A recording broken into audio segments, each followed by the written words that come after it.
Hello everyone, I'm Brian. Today I'm writing to Is Advaita evolving or complete and fixed? Reverential inquiry. So, this is kind of, I was looking through a list of videos. This one was kind of interesting to me just because I would assume, like, considering, if you look at it from a Western's perspective, which is what I did, kind of a religion, but also kind of not. And when you look at kind of religion, most of these books are generally complete in a sense that the fact that it's written by either someone holy or their deity. I guess they could say it could be kind of still evolving, as in the fact that there could be other holy people that will be rising up through the ages and add to the text, but I'm not sure. But for the most part, I would assume it to be complete and fixed. So, but looking at Advaita Vedanta, I have a feeling he's going to say it's still evolving. Only in the sense because we can see the Brahma Sutras, the interpretations of, well, actually, I wonder if it would say complete and fixed. Me personally, I think it would say complete and fixed because we know what the ultimate goal is: enlightenment, moksha. There's many ways to it. So they're evolving in the sense that there are many paths to it, but complete in the sense that there's just one reality. So, one reality, one truth, whatever the course may be. So, I'd be interested in hearing if it's complete or is it still evolving.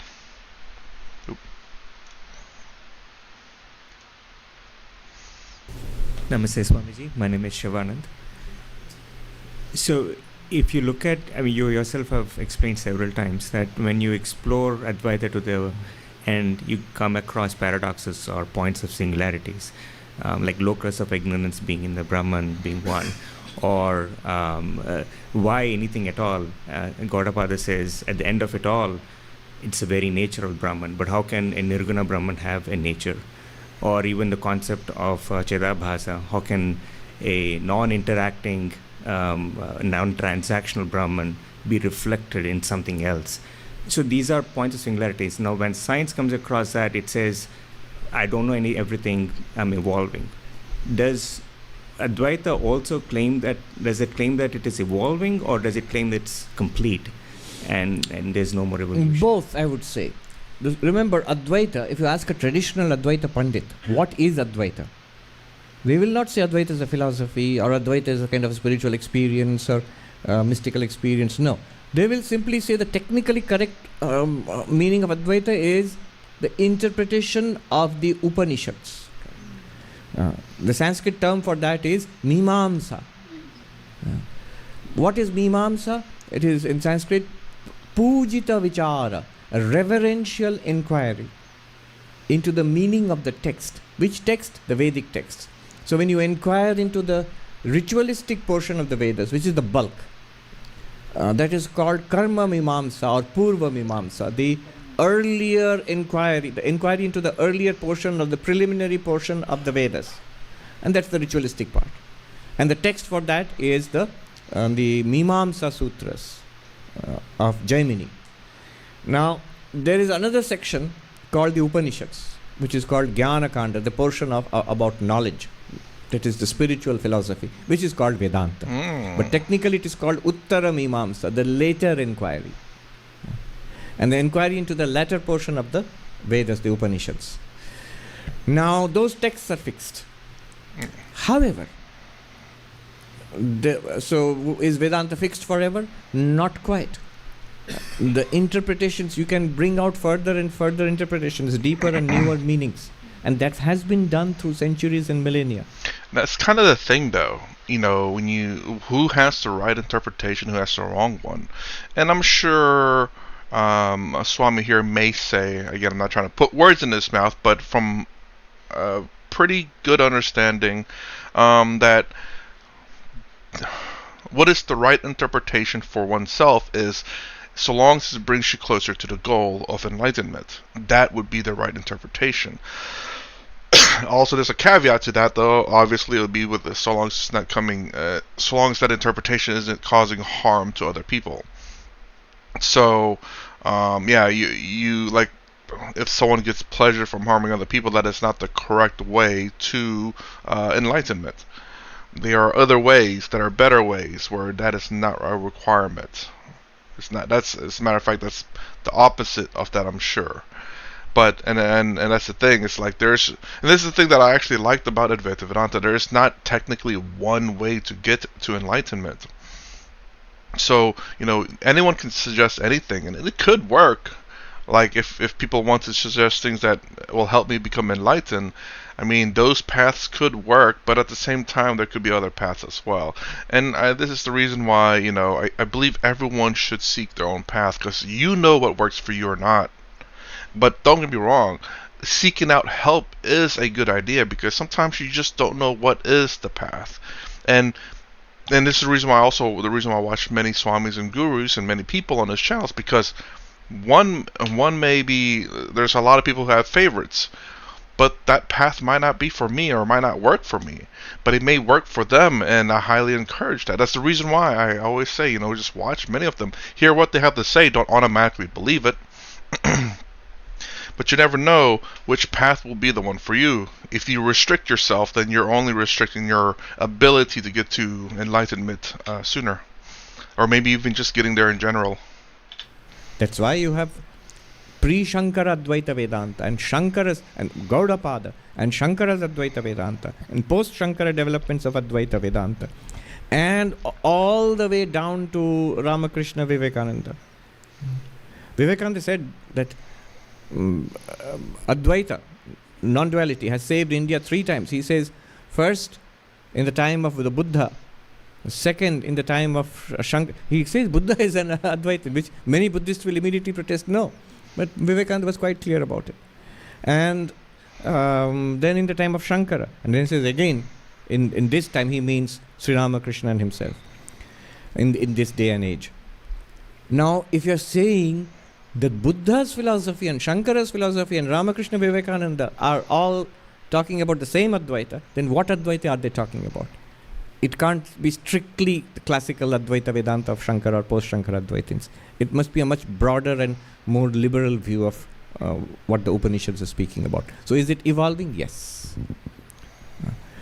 But the core is already there. At every stage, at every phase in human history, enough is there for your own liberation. Vivekananda said, in the West, I have taught only the Upanishads. And for therein is contained that all one needs for liberation. Okay. So I was mostly right about my prediction. I kind of assumed that. I mean, I do wonder. Again, for other religions, a lot of stricter religions obviously would be, nope, it's the final and that's the only way to be interpreted. More fluid religions, or religions who perhaps tend to survive, maybe a little bit more evolving, so that they are able to adapt and